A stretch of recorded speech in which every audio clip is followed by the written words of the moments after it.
Test results from December show yet another spike in the GenX levels at the Chemours plant in Cumberland County, with levels at 2,300 parts per trillion, which is more than 15 times the established health goal.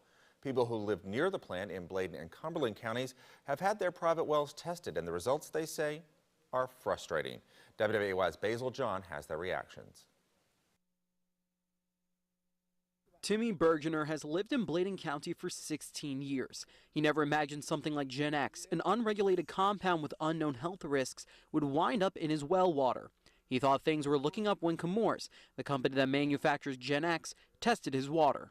My first reaction to it when they said they can come out and test it was that they're moving in the right direction. Chemours has tested around 350 private wells near its facility. Many people were later informed their water was either usable or they had high levels of GenX. People in the area say they are frustrated because they weren't told anything else.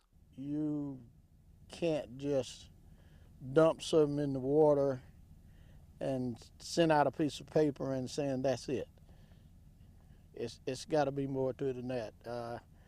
I got a good word for it, cover up. I feel like we're not being told the truth in some kind of way. I mean, there should be some kind of ways, that we can get, more of a clear answer, that doesn't leave you thinking, well, what if?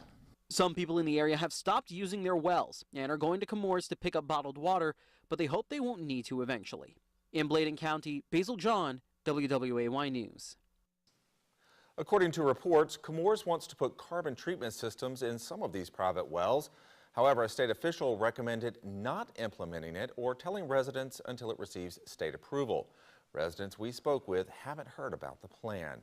And happening tomorrow, the State Departments of Environmental Quality and Health and Human Services will host a 4th community information session to provide updates and answers to questions about GenX released by Chemours at the Fayetteville Works facility.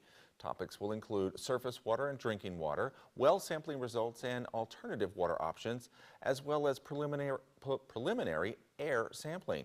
It takes place at the Bladen Community College Auditorium from 6 to 8 p.m.